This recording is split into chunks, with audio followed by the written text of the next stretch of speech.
That owl thing we all know so well where they turn their head all the way around. Now, there's no exorcist stuff going on. She can't do the full 360, but she can go 270 degrees, which means she can look over this shoulder by looking that way. And there she is. Yeah. Now, these horns are merely decorative. They're not actually her ears.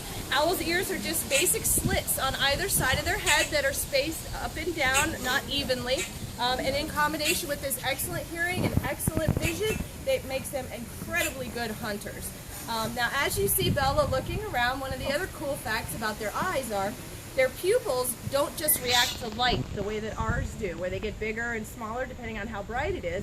They actually can control each of those pupils individually and use them like the eye of a camera lens to zoom in and out on whatever it is they're looking at.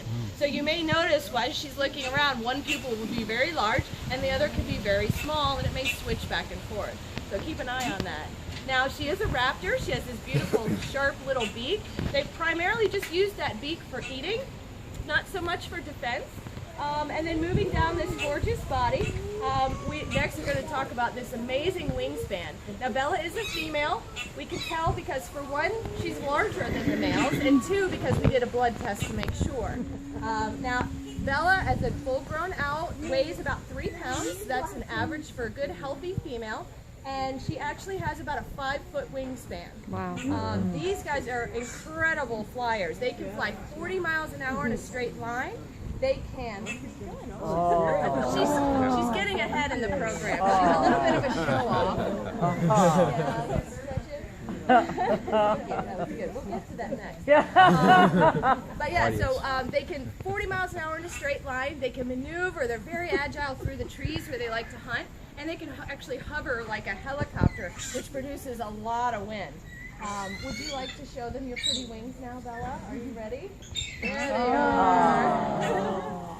There she goes. And you feel that breeze up front here, don't you? Yes. You're going to turn back around? Feathers too. That's great.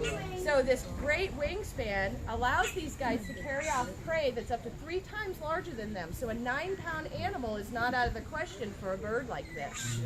Now, these guys are what we consider apex hunters. They are at the top of the food chain. Nothing hunts these animals for food, although it's not uncommon, she's got to turn, it's not uncommon for these guys to get into scuffles with other large birds like great horned owls, red-tailed hawks, and eagles. They're notorious for taking over the nests of other large birds as well. They're a bit on the lazy side when it comes to nest building. They'd much rather move into someone else's property and chase them off. These guys do breed in the winter. Like I said, we have our 2 babies this year. So you may notice that there's been a lot of them around nesting in different areas. Now, they are in the raptor family, which means that they have these beautiful, I'm going to show, beautiful little feet and claws. Now, these things are used for capturing that food. They can be in a tree, down on the ground, and back up with some food before anything knows it. Right? Look at that. Now, in the wild, these guys are what I like to call opportunivores. They have the opportunity, they'll eat it, which does not limit them to smaller birds, mammals, and reptiles. And one of the interesting things about these guys, one of their very favorite snacks in the world are skunks. Great horned owls have absolutely no sense of smell. So that natural defense that skunks have against other predators just doesn't work on great horned owls.